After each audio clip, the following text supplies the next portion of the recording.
রংপুরের তারাগঞ্জে নিজ বাড়িতেই থাকতেন স্থানীয় চাকলা প্রাথমিক বিদ্যালয়ের প্রতিষ্ঠাতা ও প্রধান শিক্ষক এবং বীর মুক্তিযোদ্ধা ৮০ বছর বয়সী যোগেশ চন্দ্র রায় ও তার স্ত্রী সুবর্ণা রায়।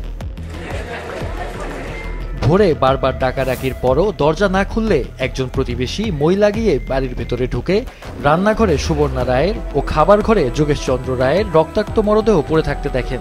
পরে তিনি স্থানীয়দের খবর দেন। দেখলাম মাথায় আঘাত করছে, রক্ত ছুটছে।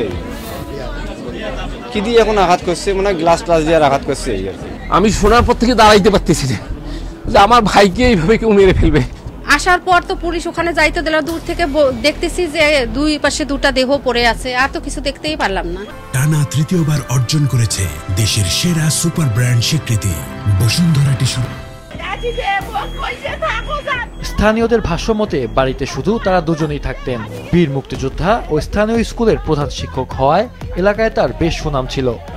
আমার বীর মুক্তিযোদ্ধা ১৯৭১ সালের রণাঙ্গনের সাথী শ্রী যোগেশ চন্দ্র রায় আজকে যে নির্মমভাবে যারা তাকে হত্যা করেছে, সেই হত্যার আমি দৃষ্টান্তমূলক বিচার চাই। বিচার মানে তার ফাঁসি চাই।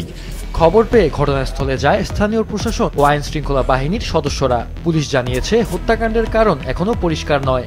আঘাতের চিহ্ন হচ্ছে সুবর্ণার এই কপাল বরাবর মাথায় একটা কোপ আছে, আর যোগেশ চন্দ্র রায়ের মাথার পিছনের দিকে কোপের চিহ্ন আমরা দেখতে পেয়েছি। পোস্টমর্টেম রিপোর্ট পাওয়ার পরে আরো ক্লিয়ার হওয়া যাবে। ধারালো অস্ত্র সেটা অনুমান করতেছি চাইনিজ কুড়াল হতে পারে অথবা রামদাও হতে পারে। নির্বাচনী প্রচারণার মাঠ ছেড়ে ঘটনাস্থলে আসেন বিএনপি জামায়াতের দুই প্রার্থী। যত দ্রুত সম্ভব হত্যাকারীদের গ্রেপ্তার করে আইনের আওতায় আনার দাবি তাদের।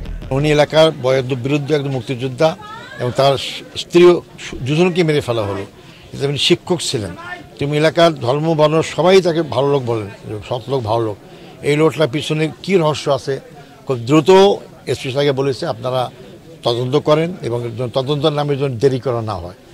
আমার এলাকায় মানে তারাগঞ্জ বদরগঞ্জ এই ধরনের ঘটনা কোনোদিন ঘটেনি। এটা কেন ঘটলো, কিভাবে ঘটলো, এটা একটা সুষ্ঠু তদন্ত করি, সুষ্ঠু বিচার হওয়া উচিত। এ দম্পতি দুই ছেলেই আইন শৃঙ্খলা বাহিনীতে কর্মরত। এই জোড়া হত্যাকাণ্ডে এলাকা জুড়ে নেমে এসেছে শোকের ছায়া।